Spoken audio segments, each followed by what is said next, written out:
Hi, I'm Louise, and this is the Pilates for Busy People weekly show.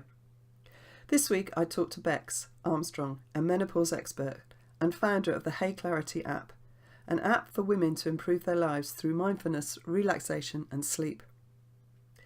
As we talk about during the show, exercise, both cardio and weight bearing, are so important as we go through the menopause. Pilates is perfect for weight bearing.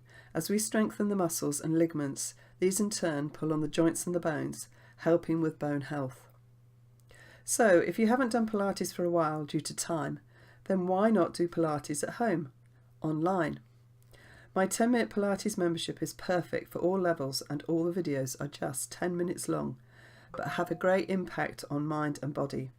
I'll add the link below. But let's get on with the show. So, welcome to this week's Pilates for Busy People weekly show.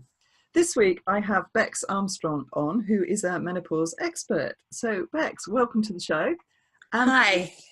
Please tell us a little bit about yourself. I'm a degree-educated women's health specialist acupuncturist. I have been working in women's health for very close to 20 years, which is kind of embarrassing, but I have a dear love of women that are going through menopause. I'm the founder now. My job is, I still have an acupuncture clinic, but it's a very slow, quiet one because I'm a full-time founder of a startup called Clarity, which is a mindfulness, relaxation and sleep app for women that are getting ready and going through menopause. Fab, that sounds amazing.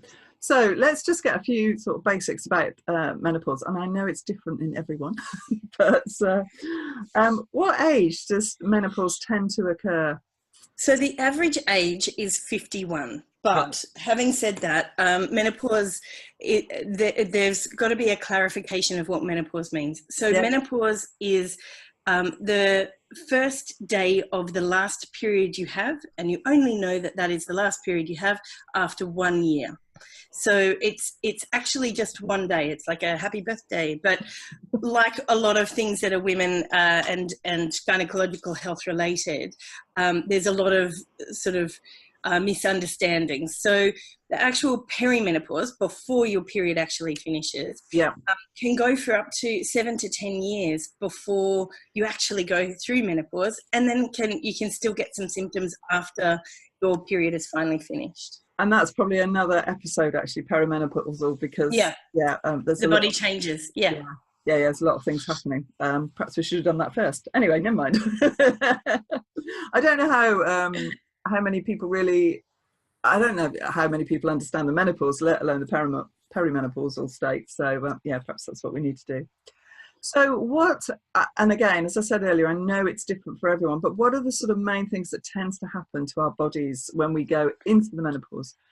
So what menopause is the slowing down to the end of the eggs that you can release. So the body is structured in a way that you've got hormones from the pituitary gland right the way down into your ovaries that can actually help create the eggs, release the eggs, get your uterine lining moving, and then give you a period if you're not pregnant.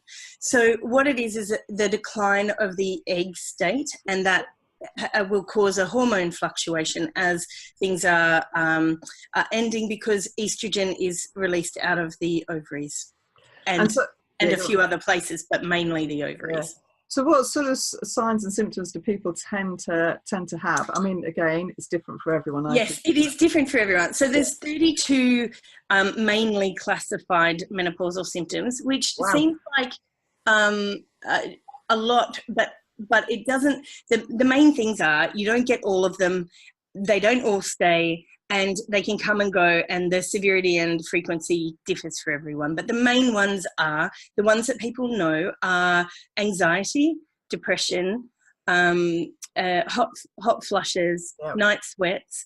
You can get a thinning of your hair and your nails start getting a bit thinner. You get sleeplessness, and you can get heart palpitations. Yes.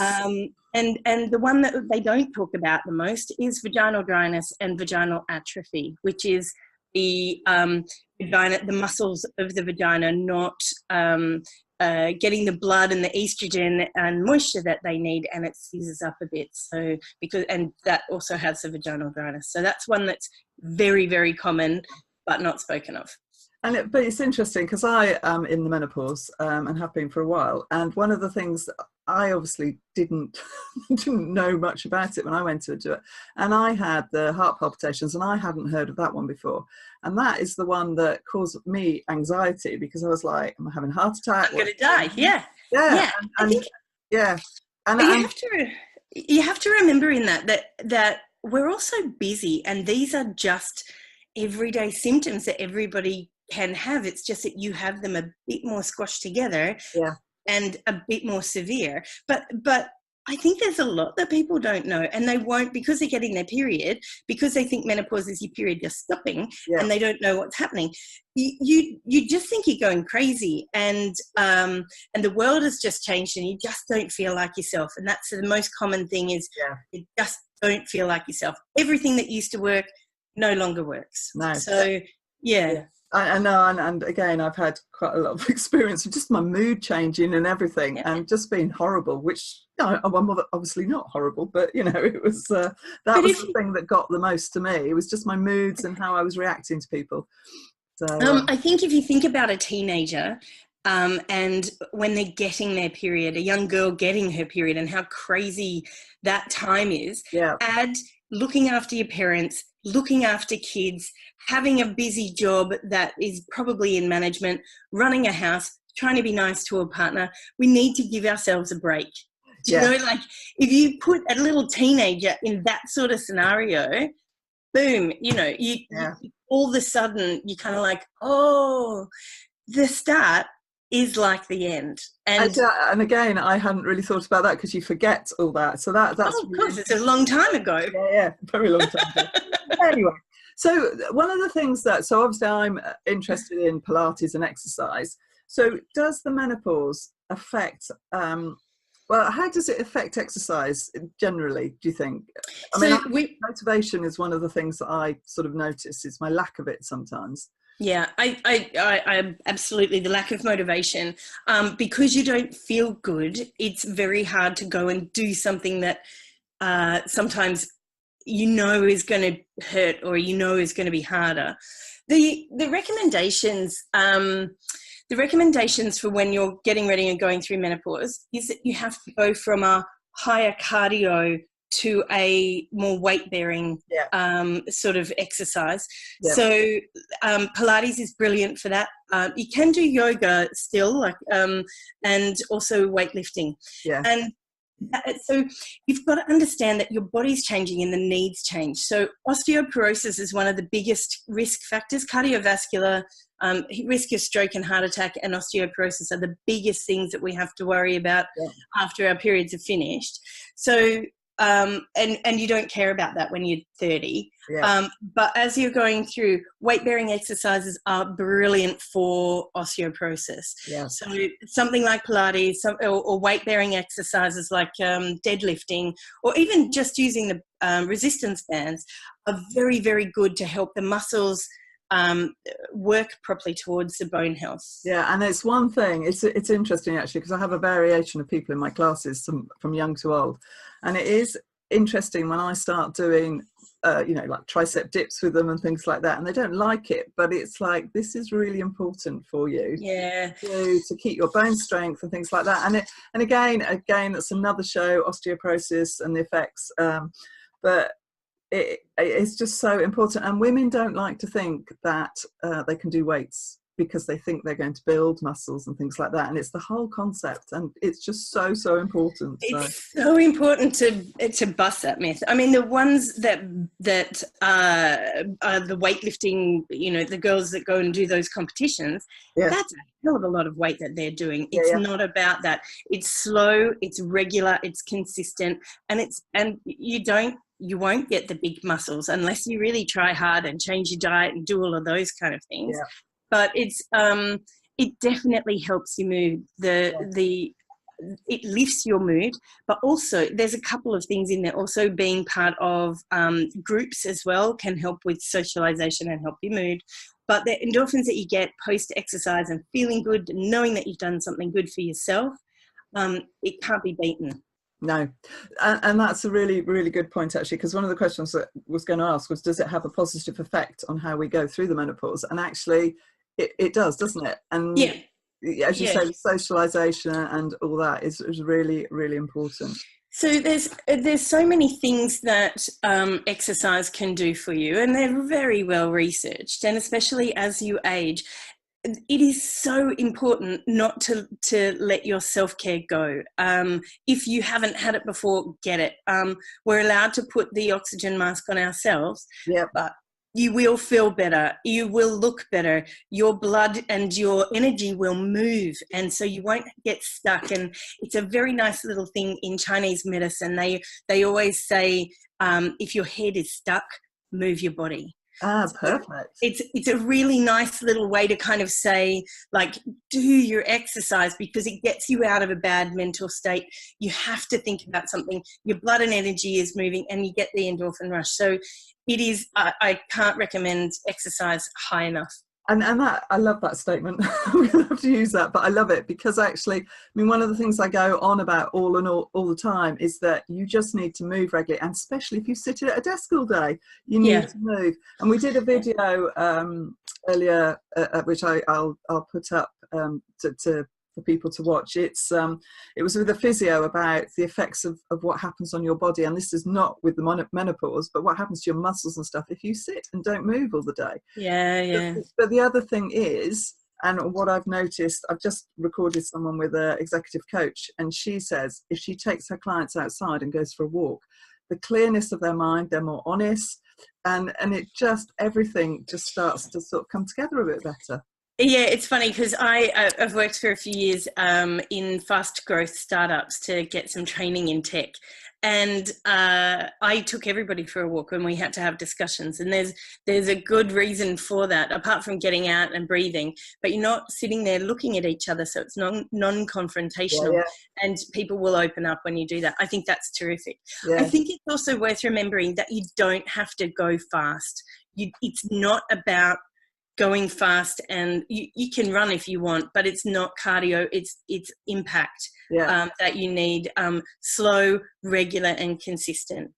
So walking is so underrated, but it's a thing. And actually, you know, people don't think Pilates, as you know, you've mentioned before, is sort of weight bearing exercise, but it so is, and you know, strengthening the muscles, which, as you say, will have an impact on the bones. So it's really so do you think there is enough out there, I know the answer to this before I ask,